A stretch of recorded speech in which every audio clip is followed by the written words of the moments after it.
When political games shut down Washington, is the price you pay measured in canceled flights, constitutional chaos, or maybe the quiet acceleration of the radical left's agenda? It's really a measure of all three, I think. And what our sources are showing is, well, a systemic crisis. This political brinkmanship, it caused instant, measurable damage right across the country. Welcome back to the Deep Dive. Today we are taking a deep dive into the source material around this 2025 government shutdown. It's a failure of Congress, currently grinding into its 39th straight day. Yeah, 39 days. It's quite something. Our mission here is really to unpack the consequences. What happens when the government isn't funded? What are the hidden costs, not just to the public, but, to the Constitution itself? And the sources, they make the core legislative problem pretty clear. Congress hasn't passed appropriations. Why? Because Senate Democrats are blocking funding bills. And the sticking point. Their specific demand is extending those enhanced Affordable Care Act subsidies, the ACA subsidies. Without that, the whole funding process just, fractured completely. So we're looking at documents now that detail three big impacts, all interconnected. First, this rapidly worsening crisis in air travel. Safety, efficiency, it's all compromised. And second, you've got this massive constitutional showdown over welfare funding, specifically SNAP. And third, something maybe less obvious but important, the ideological shift happening in Congress. We see it in the political moves after a key retirement. And the numbers, they really hit you right away. They're staggering. The FAA, that's the Federal Aviation Administration, they had to issue an emergency order mandating 10% operational cuts. 10% at major airports. At 40 high-traffic airports, yeah. Because of safety risks. And get this, over just one recent weekend, the system saw more than 16,700 flights delayed. 16,000. Wow. And 2,282 outright canceled. This political failure, it translates directly into, chaos for millions of people trying to travel. So we're going to unpack the real cost of this gridlock, from planes stuck on the tarmac to these big legal fights over food benefits. You have the mission. Let's jump in. Okay, let's do it. Let's unpack this. All right, crisis one, the air travel safety collapse. Now, we know air traffic controllers, ATCs, they're essential federal workers. They have to show up, right? So why did forcing them to work without pay trigger such a huge safety crisis? Well, because the system can only take so much stress, before it starts to break down. These ATCs, they've been working without pay since October 3rd. October 3rd. Yeah, so that means many missed 2 full paychecks. Imagine the stress, the fatigue, the financial strain. It created massive absenteeism. The sources point to staggering rates. That was staggering. We're talking 20% to maybe 40% of controllers just stop showing up for their shifts. 20 to 40%. That's not just a blip. That's a systemic failure right there. Were those absences everywhere, or did the sources mention specific areas being hit harder? The sources didn't really pinpoint specific regions as hotspots, no. But the FAA definitely observed, quote, increased stress on the National Airspace System, the NAS. That's the whole network, basically. Right, the whole network. Air routes, facilities, everything. And they were getting these voluntary safety reports coming in, flagging serious concerns about how the system was performing. I mean, when the people managing the system are tired and stressed about money, safety is the first thing to suffer. It just is. And that leads us to the FAA taking this drastic action. Almost unprecedented, really, just to manage the risk. Exactly. The main thing they did was order airlines at those 40 big airports, Atlanta, Chicago O'Hare, Newark, LAX, to cut their daily domestic flights by 10% during peak hours. It's a huge step. Think about it. The federal government forcing airlines to fly less, essentially closing lanes on the highway, right? To prevent accidents. Why? Because the people running the system are being forced to work for free. It's undeniable proof, isn't it? Political inaction has immediate consequences for essential services. Absolutely. And we saw it right away. Ground stocks at major hubs like Newark, Nashville, just because they didn't have enough staff. Critical shortages. And the human cost is just immense. This isn't abstract policy debate. This is millions of travelers stuck, delayed, plans ruined. The sources, quote, people getting really angry. One telling Fox News, fire all of them. Vote them all out. Yeah, you can understand the frustration. This chaos, these massive disruptions, they're a direct result of Congress failing to do its job, driven by these specific policy demands, like the ACA subsidy extension. And that public anger really captures the problem, doesn't it? The failure to fund essential services you expect to just work, has put public safety at risk and caused huge economic damage. Okay, let's shift gears. Crisis 2, This quickly blew up into a fight over the Constitution itself, the separation of powers. We're talking about the food stamp program, SNAP. Right, the Supplemental Nutrition Assistance Program. The USDA warned that 42 million Americans could lose their full November benefits because the funding just wasn't there. Lapse. 42 million people. That's enormous pressure. Huge pressure. And it prompted the judicial branch to get involved. A U.S. district judge actually ordered the Trump administration to provide the full SNAP payments immediately. Ordered them. But how if Congress hadn't approved the money? Well, that's the crux of it.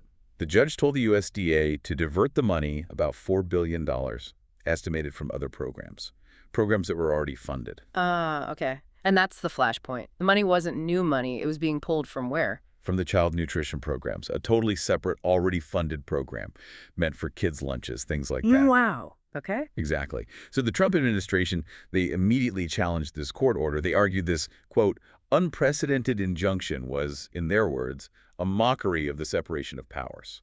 Because the judge was essentially telling the executive branch how to spend money, which is Congress's job, the power of the purse. That was precisely their argument, infringing on Congress's core power. Solicitor General D. John Sauer put it very pointedly. He argued the judge's order risked raiding a program that Congress did fund to instead extend one that Congress has not funded. But I guess the counter-argument would be people were about to lose benefits. Wasn't the judge just trying to prevent that harm, stepping in where Congress failed? Well, the executive branch framed it purely as a constitutional crisis. The judge trying to legislate from the bench. And they used that really stark phrase, starve Peter to feed Paul. Meaning take from the funded child nutrition program. To pay for the unfunded SNAP benefits. Yeah. From their perspective, this was the judiciary forcing the USDA to ignore Congress's decision on appropriations. It was about agency discretion versus judicial overreach, a very clear conservative framing of the issue. And the Department of Justice, they warned this court order would just create more chaos, like a run on the bank.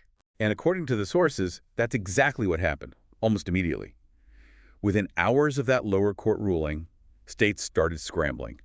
Wisconsin updated its request, demanded 100% of its SNAP funds, and overdrew its credit by $20 million. $20 million, just like that. Yep. Kansas did the same thing right after, trying to get their share before the money ran out, basically preempting other states. So instead of solving the problem, the judge's order actually triggered a financial panic. And the DOJ claimed it messed up the political negotiations, too. Extended the shutdown. That was their argument, yeah, that it scrambled ongoing political negotiations.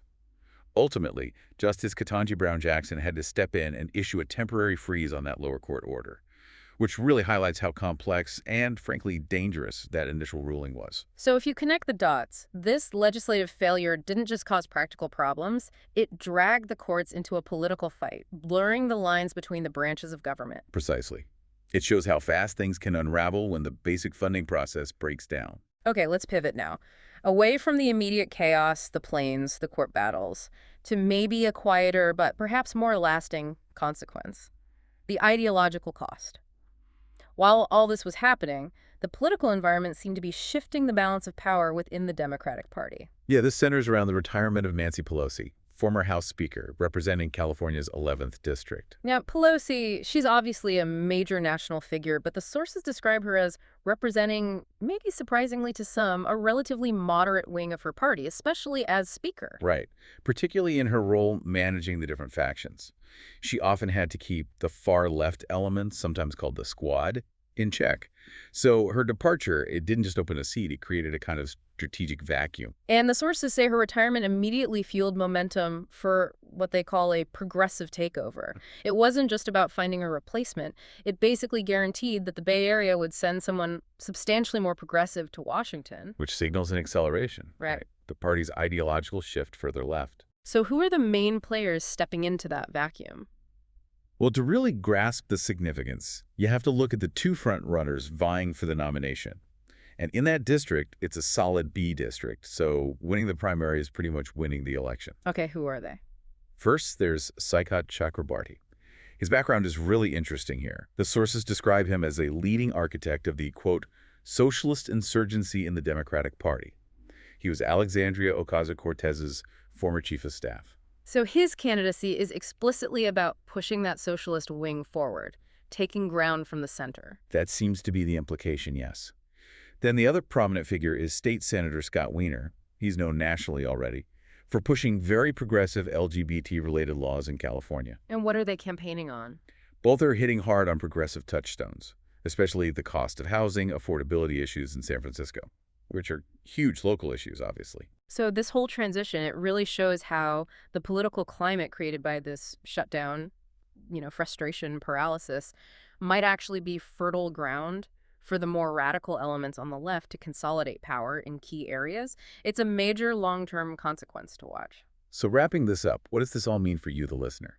We've gone through the source documents, and they paint a pretty clear picture.